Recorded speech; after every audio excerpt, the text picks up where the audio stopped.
Okay, students, so this group we're going to be going over three problems on conic sections. So let's go ahead and take a look at question number one. So on question one, we have to find the equation of the graph. Okay, so this is a copy of the graph here.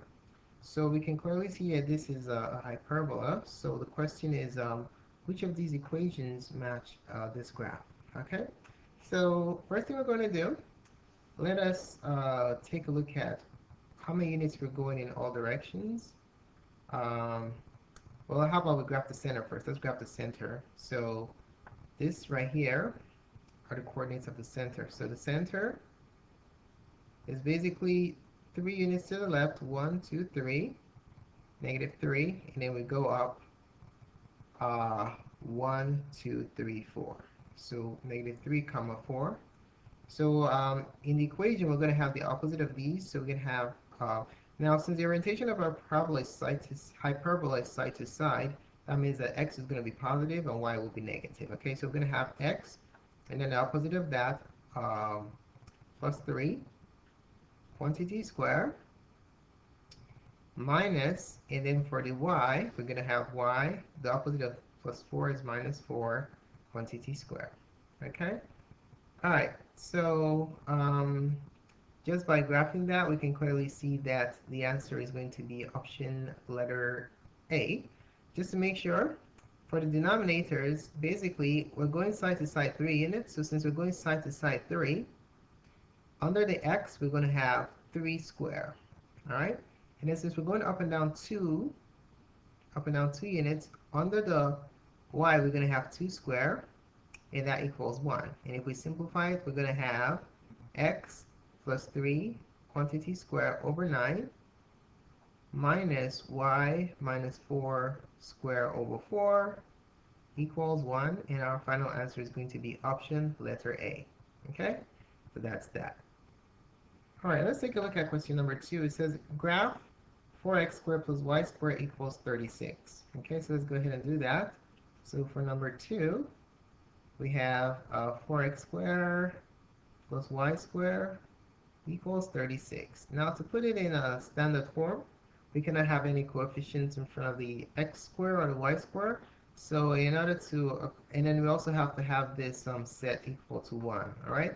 Remember the standard form for the equation of an ellipse is basically x minus h squared over a squared plus y minus k squared over b squared equals 1. Okay? So we have two goals in mind. First of all, we want to get rid of this coefficient of the x squared, and we also want to make this a 1. Okay? So in order to accomplish that, if we divide both sides by 36, that will be sufficient. So let's go ahead and do that. We're going to divide every single term by 36. Okay? So we'll divide this term by 36, divide this by 36, and divide that by 36. All right?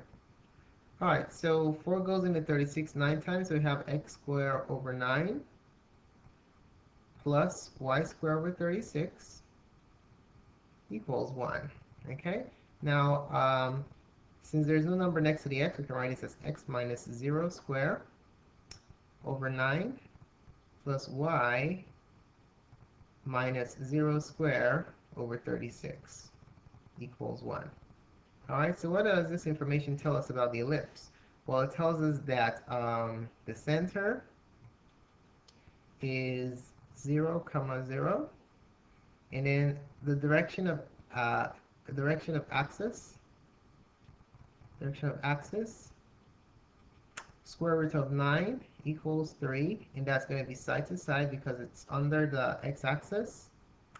And then the square root of 36 is 6, up and down because that's under the y. Okay, so which graph has a center around 0, 0?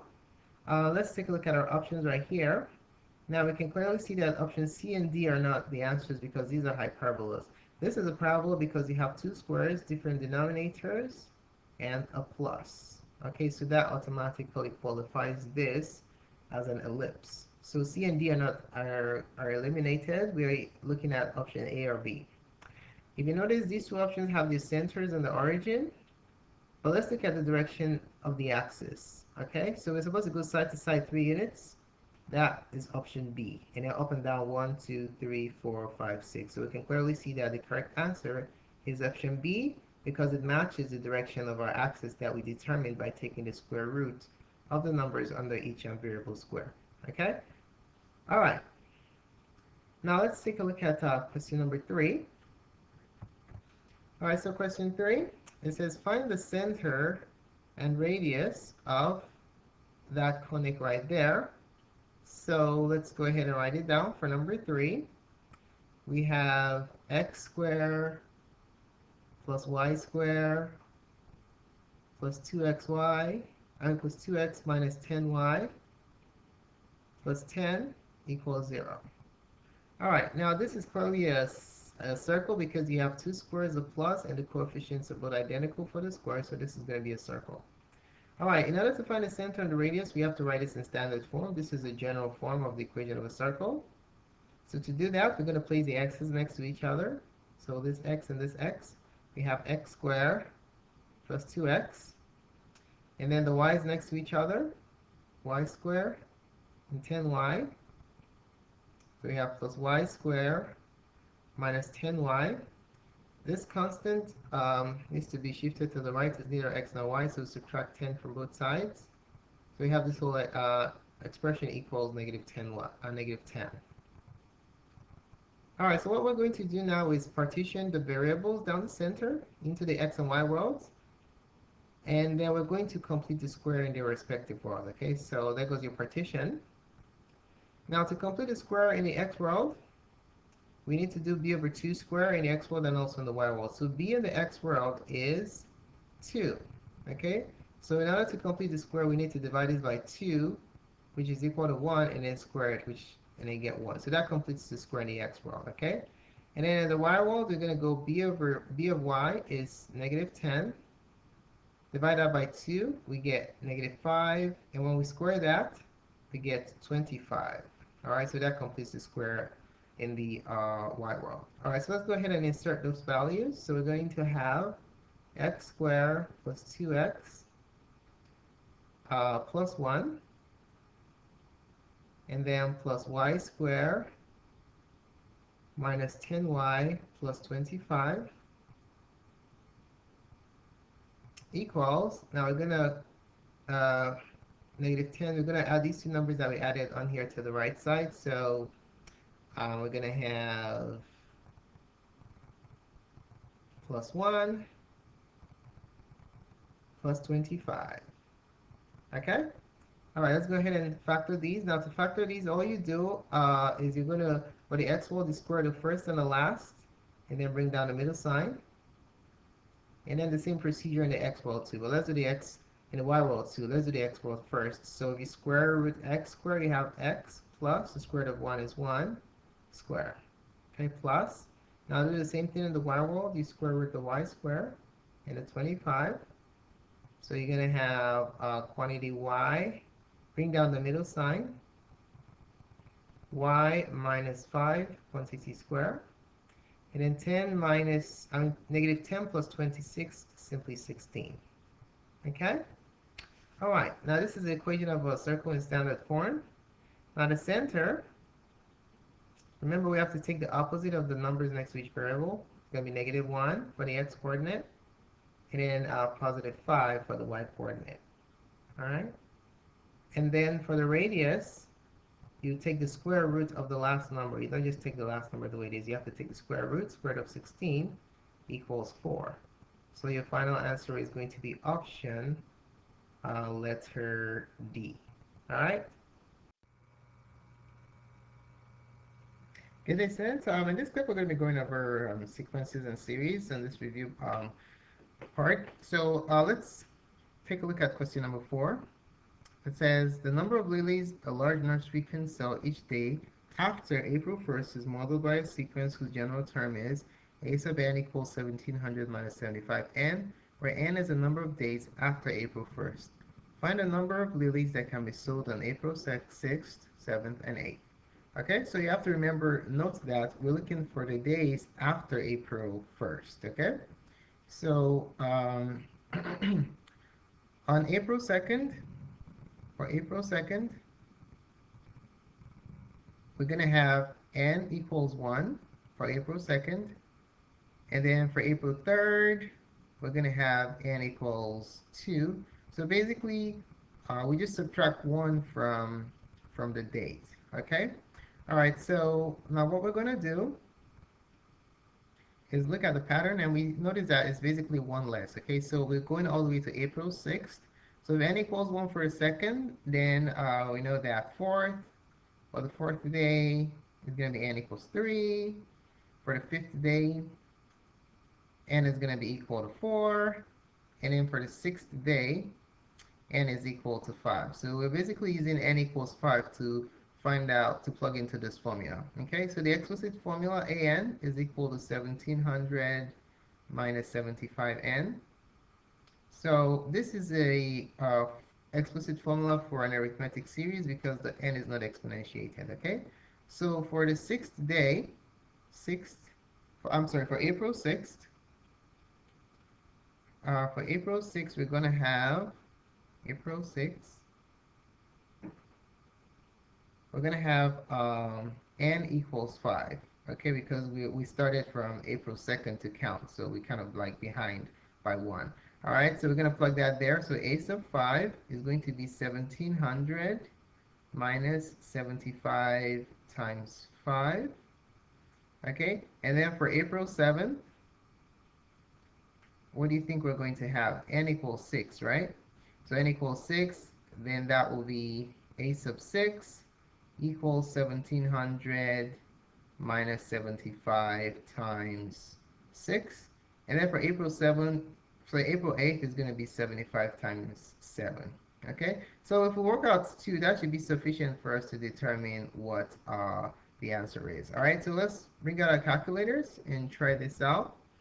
So we're going to compute what these expressions equal. So we're going to have, for the 6th day, April 6th, 1700 minus 75 times 5.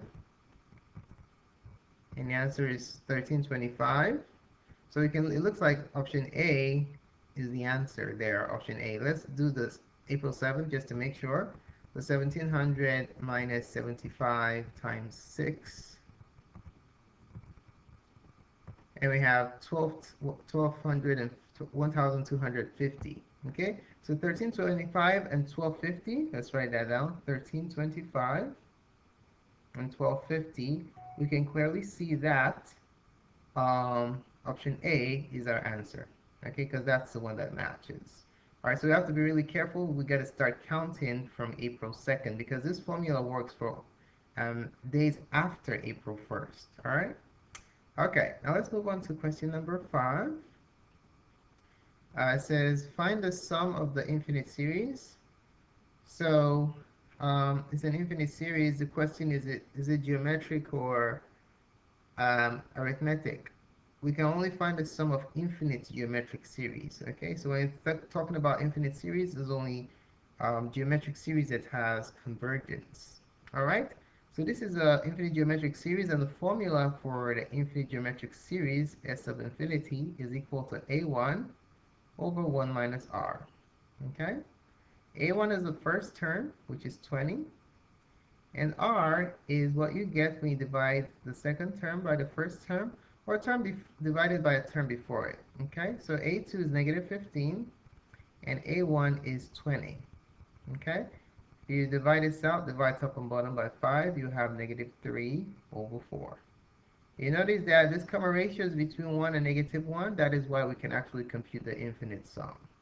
All right, because of the convergent series. So S of infinity is going to be 20 over 1 minus negative 3 over 4. Okay? So it's going to become 20 over 1 plus 3 over 4, because minus times minus is a plus. Express this as a fraction, multiply by 4 top and bottom. Multiply by 4, multiply by 4. And then you're going to have 20 divided by 4 over 4 plus 3 over 4. So we have 20 divided by 7 over 4. Now multiply the numerator by the reciprocal of the denominator times 4 over 7. Multiplying across, your final answer will be 80 over 7. So the answer is option letter C for number 5. All right, let's take a look at question number 6. We're asked to find the sum of this series right here. Now let's take a look at it. For number 6, this series is expressed in sigma notation. So we're going from n equals 5 to 20 of 6n plus 23. Now, this series is an arithmetic series because the variable is not exponentiated. Okay, this variable or power, they need to be a geometric series. Okay, so since it's an arithmetic series, we have to use the appropriate formula for the sum of n terms of an arithmetic series. S of n is equal to n over 2 times a1 plus an. Okay, all right, so in this case, let's find n first. N is simply the last term minus the first term plus 1.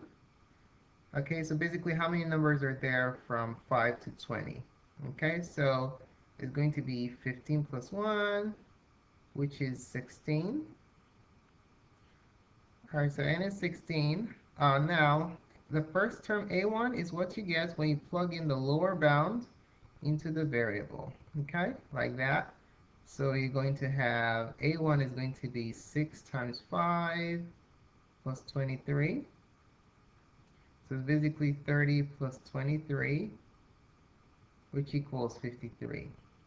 Okay? And then a sub n is what you get when you plug the upper bound into the variable, plug in 20 into n.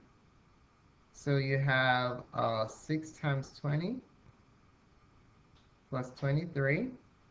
So 6 times 20 is 120 plus 23, which equals 143. Okay?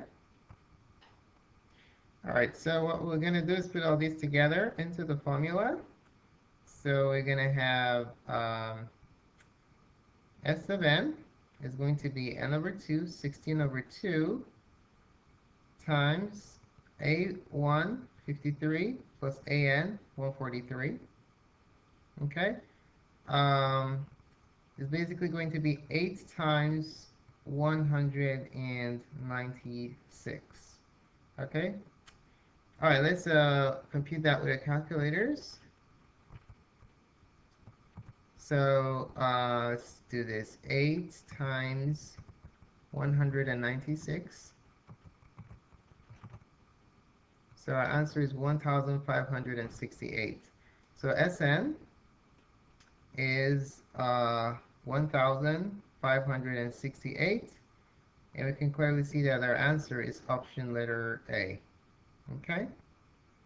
All right, let's take a look at question number 7. Now I'm going to shift gears and work on infinite limits for a second. So we have to find the limit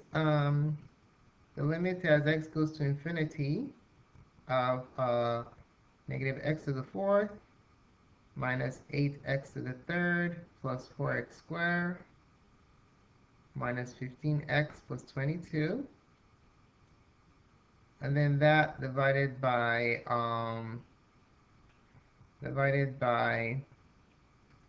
5x to the fourth plus x to the third plus x squared minus 5x minus 8.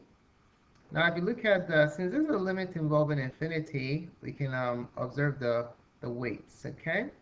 So if you notice that in this case, we have equal weights because the degree of the numerator is 4, and the degree of the denominator is 4 also, okay? So since they have equal degrees, all we're just going to do is extract those two and just divide them, and then that will tell us what the limit is, okay? So we're going to take the limit as x approaches infinity of negative x to the fourth over 5x to the fourth. Okay? So the x to the fourth goes here once, x to the fourth goes there once, and then you're going to have the limit as x approaches infinity of negative 1 over 5. Okay? Since this limit, since there's no more variable here, this limit, this value is independent of where x goes, so our final answer is simply going to be negative 1 over 5. So we can clearly see that our answer is option letter A. All right, let's move on to question 8. It's a finite limit. So we are to find, for number 8, the limit as x approaches 7 of x squared minus 49 over x minus 7. Okay? We can clearly see that if we just substitute 7 directly into the variables, plug in 7 here and plug in 7 there, we're going to run into some complications because we have 7 squared minus 49 over 7 minus 7. And then we have 49 minus 49 over 0. Okay, when you have a 0 on the bottom, is undefined. You can't find out what the limit is. So since we have that issue, that means we need to go back here and simplify first, okay? So we have the limit as x approaches 7. Now we can factor the numerator. Since it's a difference of squares, we just take the square root of the first and the last and write the sum and the difference of the square roots. That over x minus 7. Okay? And then now let's see what happens. We can divide it. X minus 7 goes here 1. X minus 7 goes here 1. So we're going to have the limit as x approaches 7 of x plus 7. Okay? And now what we're going to do is we can just plug in 7 into this expression without any issues here because the discontinuity was a removable discontinuity, okay? So plug it in, so we have 7 plus 7, which equals 14. So that's the limit of this expression as x approaches 7. So we can clearly see that our answer is option letter C. Okay? There you have it. Okay, let's move on to question number 9. Question 9. It's another limit problem. So we have to find, question 9, find the limit as h approaches 0 of 7 plus h. I'm sorry, f of 7 plus h minus f of 7 over h if f of x equals x squared plus 5x. Okay? All right, so we're going to break this down. We can't plug in 0 exactly into this because we have some problems in the denominator. Let's find out what each of these functions are, and then we're going to plug it in, okay? So f of 7 plus h is a composite function. So what does that mean? It means that we're going to be substituting this expression into the x's in this function, okay? So we know f of x is x squared plus 5 x. So anywhere we have the x's, we replace with 7 plus h. Okay, so instead of x squared, we're going to have 7 plus h, quantity squared, plus 5 times, and instead of x again, we're going to replace it with 7 plus h. All right, and then now let's simplify this. We're going to have 7 plus h times 7 plus h because of the square. And then distribute this 5 to both terms in the parentheses, plus 35 plus 5h. Okay, and now let's follow this out. First outer inner last. First is 49. Outer is 7h, inner is 7h. Last is h squared plus 35 plus 5h. All right, let's combine like terms here. We have h squared, and then we have 7h, 7h, 5h. 14 plus 5 is 19, plus 19h. And then 49 plus 35, 4 carry 1 is 84. Okay? All right. Now, let's look for f of 7. F of 7, this basically means that wherever we have x, we will plug in 7 into the original function. Okay, so instead of x squared plus 7, I mean x squared plus 5x, we're going to have 7 squared plus 5 times 7. Okay? All right, so there you have it. Okay, so if we work this out, we're going to have 7 squared is 49 plus 35. 49 plus 35 is 84. Okay? All right, so we're gonna put everything together into this limit and then evaluate what the limit is, okay?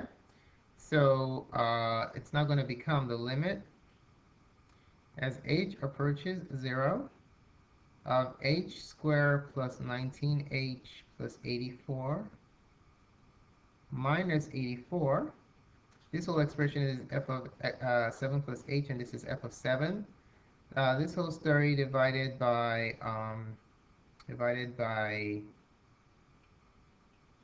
h. Divide this by h. All right, so we can plug in 8, 0 here also because we still have h in the bottom, and that's a problem. So let's simplify it as much as we can first, okay? So 84 minus 84 is a 0. And then we have the limit as h approaches 0 of h squared plus 19h over h.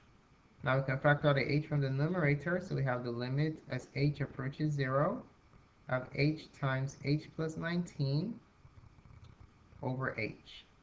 Okay, I can divide these two h's, and then you're going to have the limits as h approaches 0 of h plus 19. Okay, so we're going to plug in 0 into this expression. We have 0 plus 19, and our final answer is 19, and that's option letter A. Okay, so there you have it.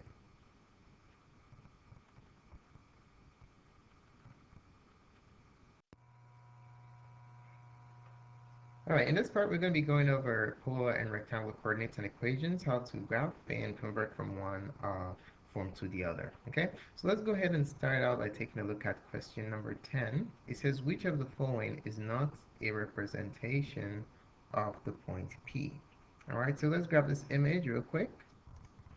All right, so let's label the relevant angles. We notice we have pi negative 11 pi over 6, pi over 6, 7 pi over 6. So if you refer to your unit circle, you know that this angular measure right here is pi over 6, or it's 30 degrees. This is pi over 6. This right here is 11 pi over 6. And then since this is pi, if this is pi, then this has to be 7 pi over 6 because you're adding pi to pi over 6. Okay? All right, so which of these do not match with that? We have 4 and negative 11 pi over 6. So let's look for, I want to look for 4 and pi over 6 first. Where is 4 comma pi over 11 pi over 6? So 4 and 11 pi over 6 is going to be, this is 4 units. 11 pi over 6 is going to be right here.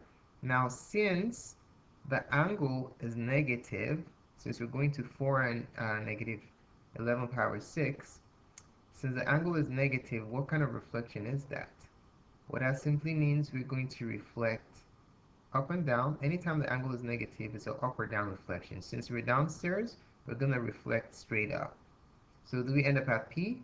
Absolutely. So that means that this answer A, option A, is good. So this is a good answer actually. Okay. All right. Now let's see if the next point ends up at P. The next option is 4 and pi over 6. 4 and pi over 6. 1, 2, 3, 4. Pi over 6. Perfect. It matches. So option B is also good because it takes us right to the point we want. 4 and pi over 6 is also good. All right, let's take a look at option C. Negative 4 and 7 pi over 6. Okay, so first of all, let's graph, where is 4 and, let's graph 4 and 7 pi over 6 first. And then we're going to do our appropriate reflection to see where it takes us. All right, so 4 and 7 pi over 6, we can clearly see that 7 power 6 is right here, so 4, this is 4, and if you go around to 7 power 6, it's going to take you right here. Now, since you have a negative radial measure, since r is negative, what does that mean? If r is negative, that means you reflect along the radius, okay? You reflect along the radius, a radial reflection. So since 4 is negative, we're going to reflect along this line, and guess what? It takes us right to P.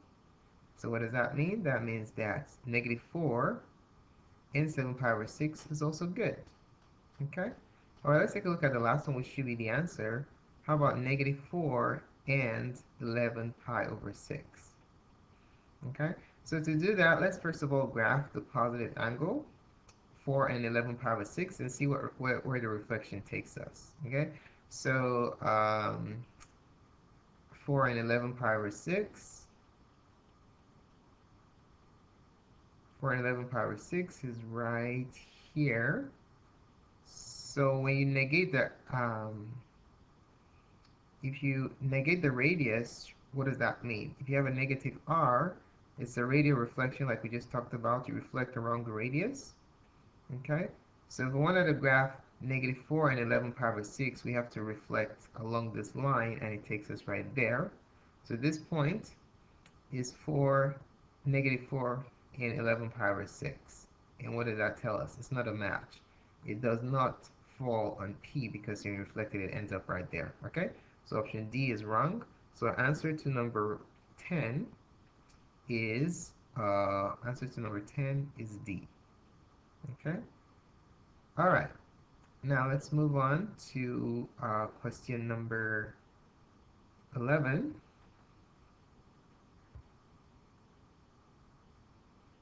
All right. 11, it says, what are the rectangular coordinates of the point with polar coordinates 8 and pi over 6? So with this one, we're just going to make use of the conversion formulas.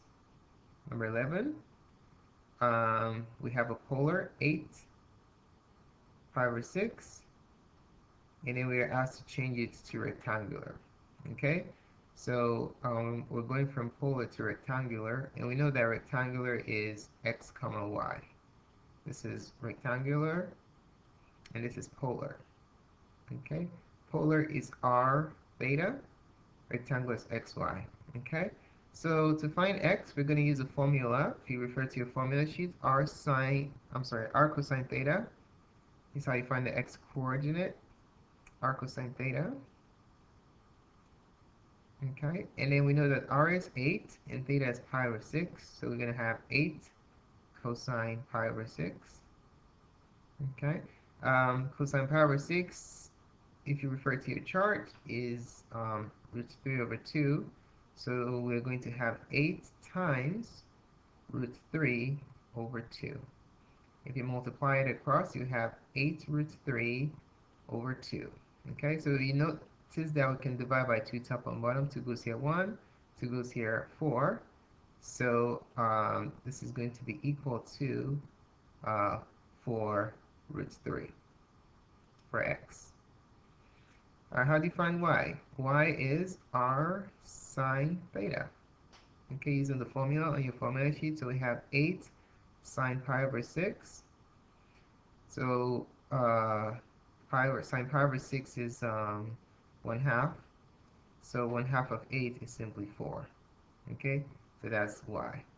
So our conversion to rectangular form. So 8 pi over 6 in polar, if you convert it to rectangular, is going to be 4 root 3, comma 4 in rectangular form. Okay, so that clearly tells us that our answer is option C. All right, let's move on to question number 12. It says, which of the following polar coordinates describe that point given there? So we're going to be converting from rectangular to polar in this situation. Okay, so for question 12, we have 7 root 3, comma 7. This is rectangular, okay, because we're asked to convert to polar, and there isn't any angular measure in the y coordinate. So this is rectangular, so that means this is x and y. We are going to change this into polar form, okay? And what is polar? Polar coordinates are given by r and theta, okay? All right, so to find r, if you refer to your formula sheet, r is the square root of x squared plus y squared, okay? So that's going to be the square root of 7 root 3 squared plus 7 squared. All right, 7 root 3 squared, you're going to square 7 and root 3. So 7 squared is 49, and root 3 squared is 3. 7 squared is 49. Okay? All right, so when we combine these two, 49 times 3 is 196. 196 plus 49. 196 plus 49.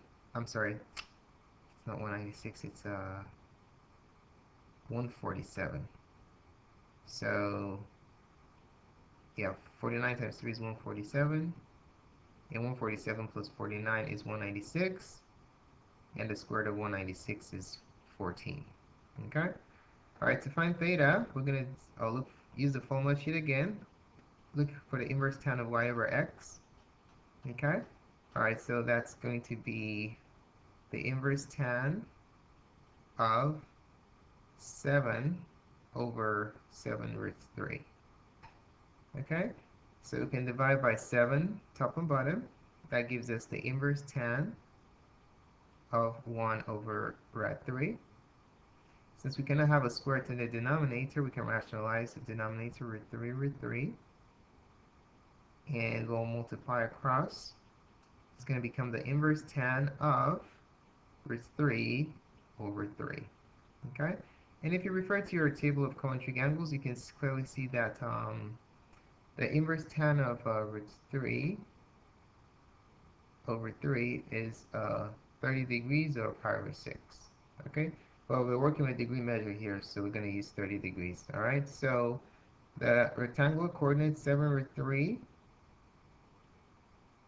when changed into polar, is going to be r14 and theta of 30 degrees. This is the polar representation. Okay? It's r theta. So our answer is going to be option A. Okay? All right. Now let's move on to question 13. It says, what are the polar coordinates of the points with the given rectangular coordinates? So in this case, we're going from polar to rectangular again. So, all right, so for 13, uh, we have -5, -4. This is rectangular.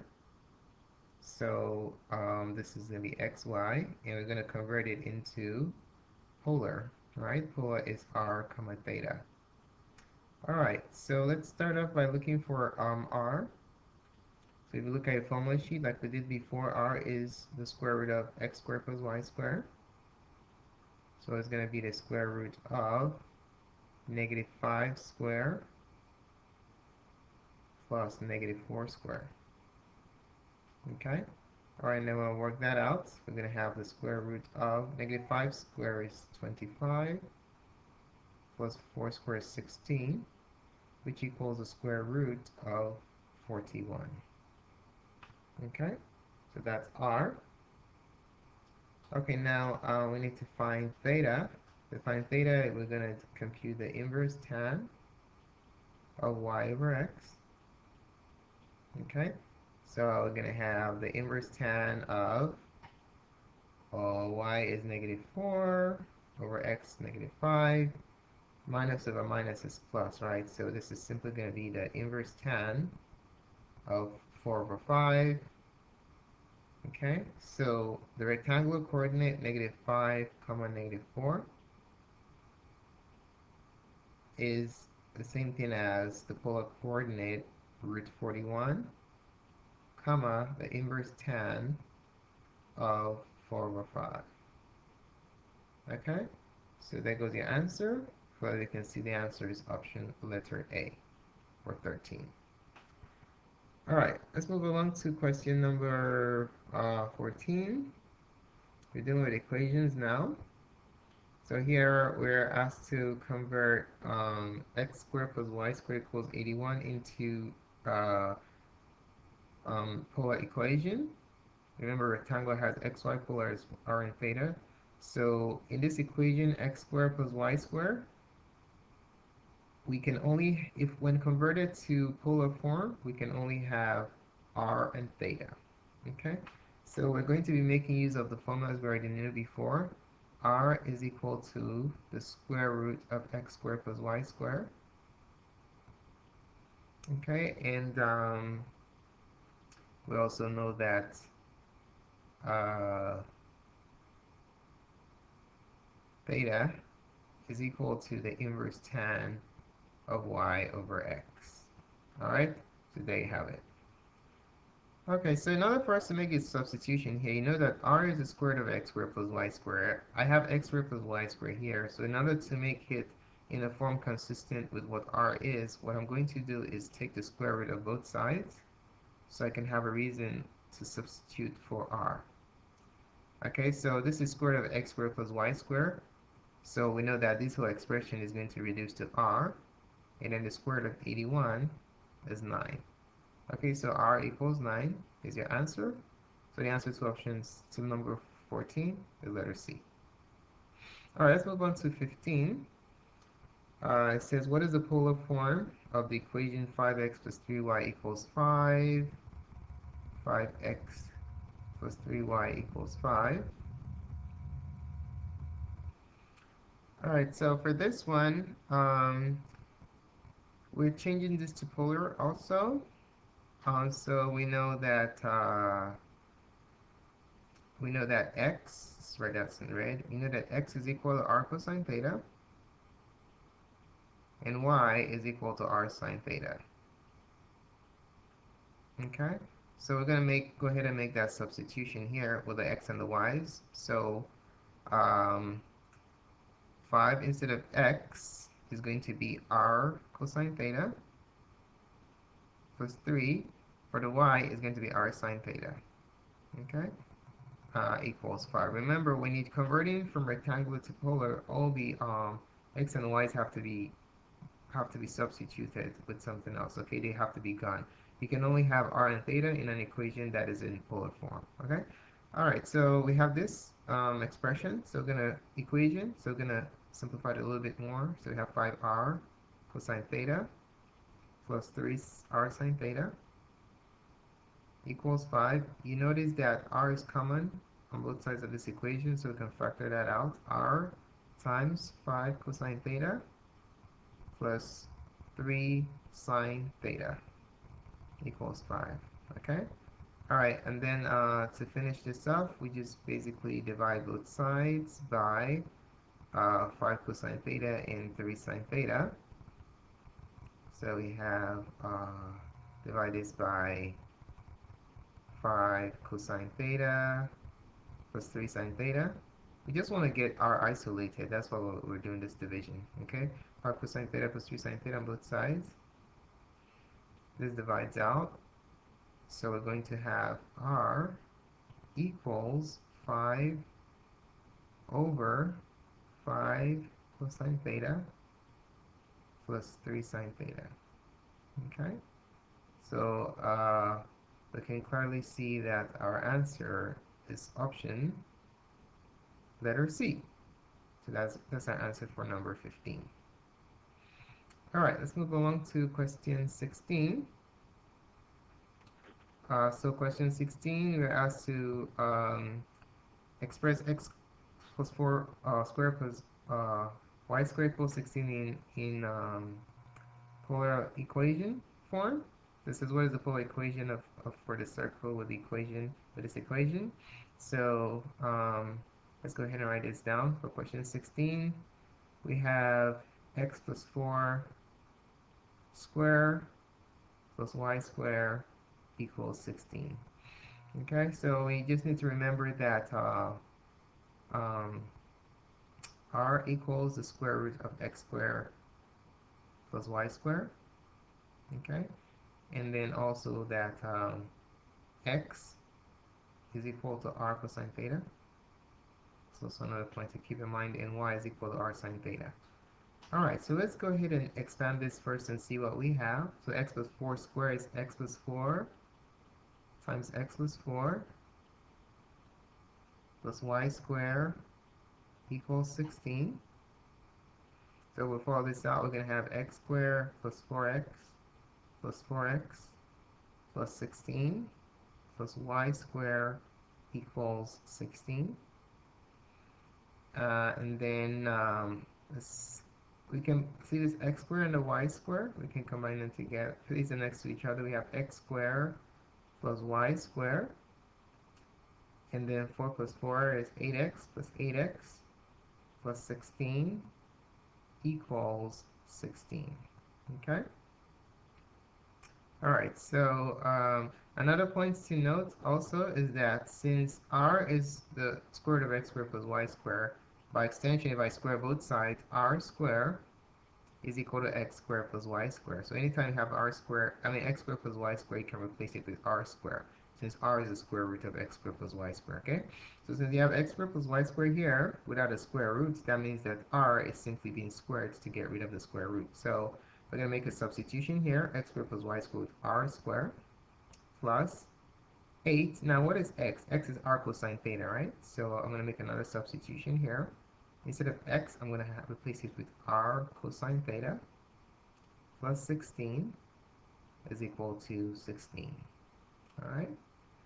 Okay, next step, we're going to subtract 16 from both sides. And then we can even subtract 8r cosine theta in order to get r isolated. But let's subtract 16 first. So we're going to have r squared plus 8r cosine theta equals 0. So now let's subtract 8r cosine theta from both sides. 8r cosine theta and 8r cosine theta. So we're going to have r squared equals negative 8r cosine theta. And since r is common on both sides, we can actually divide both sides by r. So divide this by r and divide that by r. So you're going to have r equals negative 8 cosine theta. Okay, so this is your polar coordinate form for your result. So the answer is going to be option letter B. All right, so there you have it.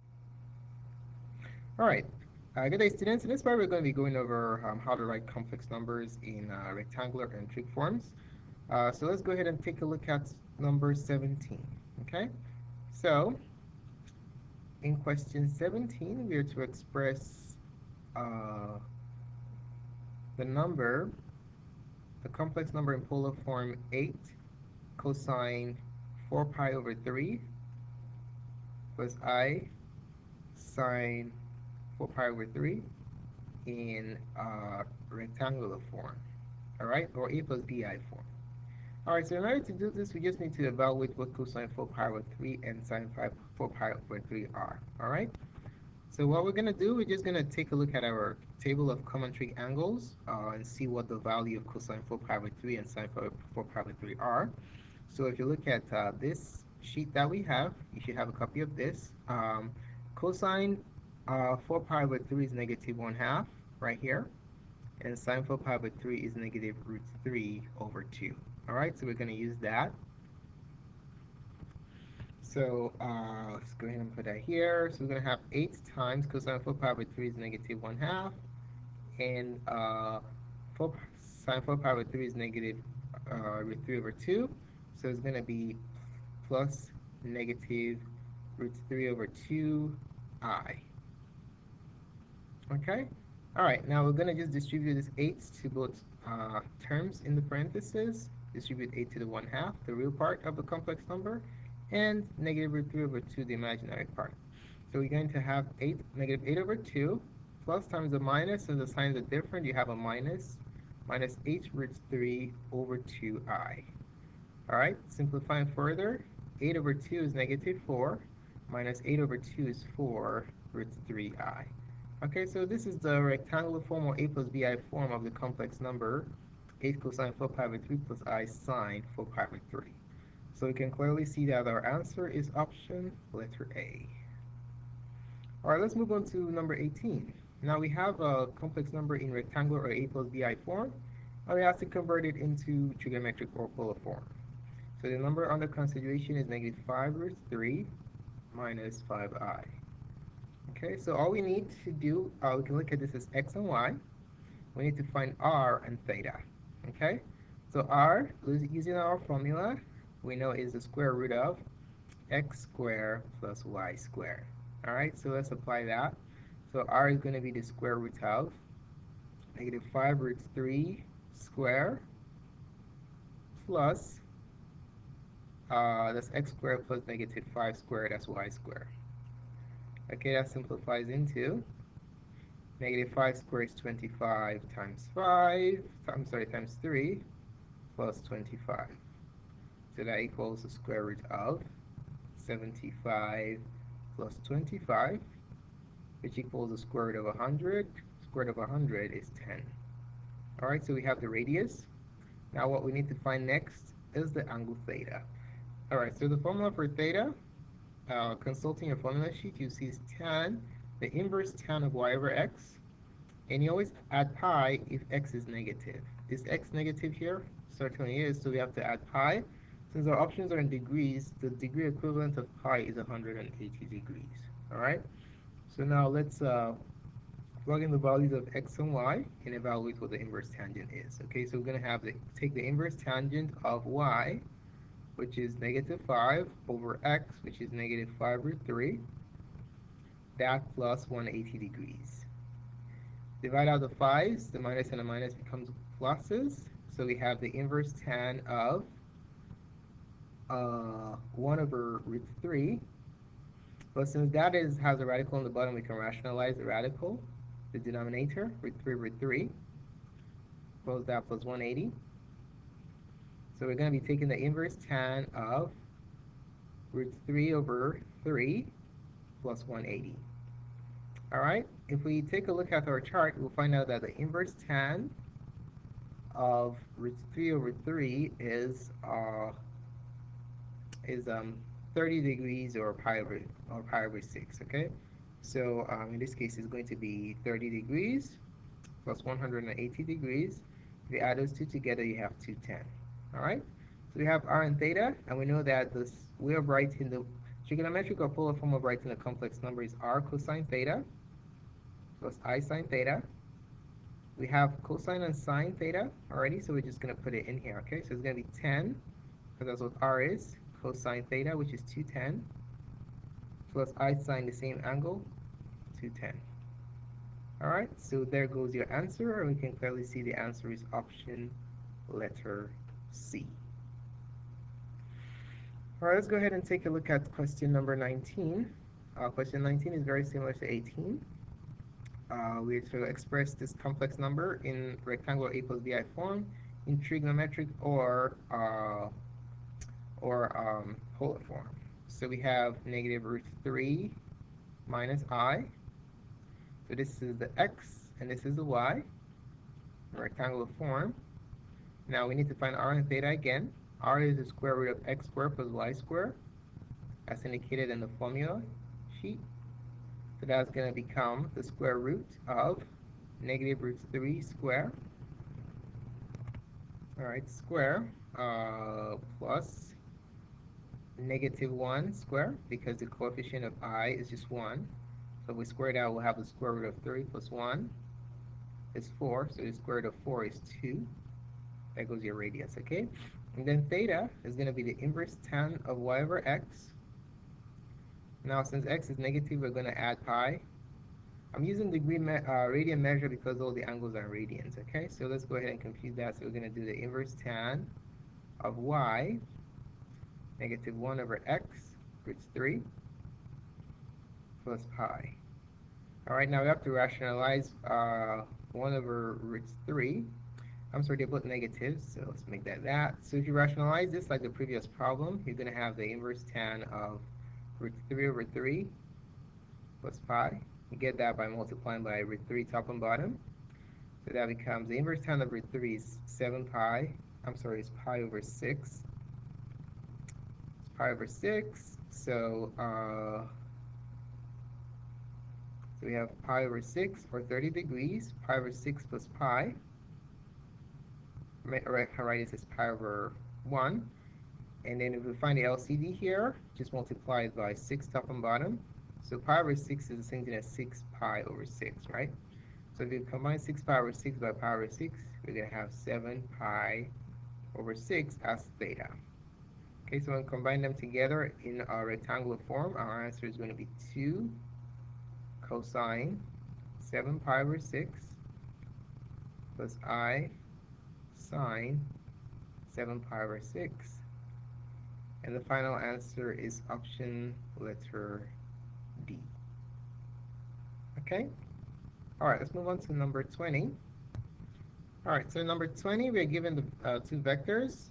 We have to find n minus 2n. So if we compute this in arithmetic form, it should be easy for us to determine what n minus 2n is, okay?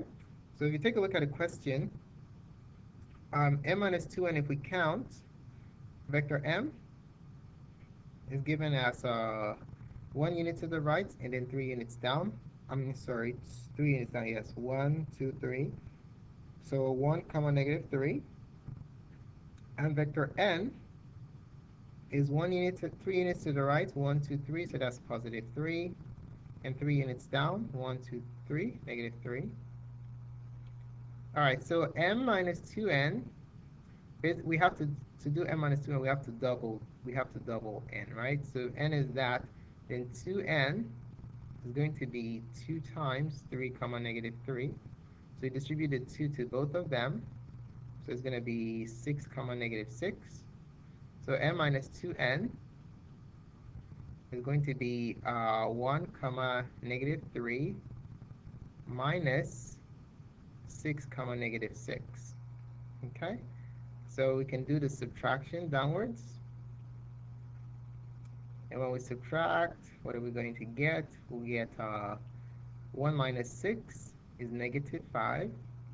Minus 3 minus minus 6 is the same as minus 3 plus 6, which is positive 3. Okay? So the vector that's negative 5, 3 will be our answer. If we want to graph negative 5, 3, so if we want to graph negative 5, 3, just graph our coordinate system. And negative 5, 3 is basically 5 units to the right. So we'll say 1, 2, 3, 4, 5, and 3 units up, 1, 2, 3. Okay? All right, so your resultant vector is going to look something like this. And there you go. All right, so which vector in our options looks similar to this? Let's take a look at our alternatives. We can clearly see vector C, right? Because you go 1, 2, 3, 4, 5, negative 5, and up 1, 2, 3. So the answer is option letter C. Okay? So there you have it. All right, let's take a look at question number 21. Question 21 says given a sequence an equals 2 minus n plus 5 over n, where n is an integer, or is a real number, a natural number, what is the limit of this sequence as n increases? Okay, so what we're going to do here is basically take the limit as n goes to infinity. So for number 21, we're taking the limit as n goes to infinity of 2 minus n plus 5 over n. Okay, but take a look at this. This 2 is independent of the limit.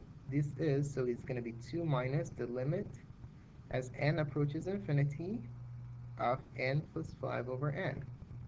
All right, now what we're going to do is let's use the n behavior approach here. So we notice that these are equal weights. So if we divide these two, that basically tells us what the limit is going to be, right? So this reduces to 2 minus the limit as n approaches infinity of n over n. Okay? N over n is 1, so we have 2 minus the limit as n approaches infinity of 1. Right? So this number is independent of where n goes, so it's going to be 2 minus 1, which is 1. So there goes our final answer. All right? So there you have it.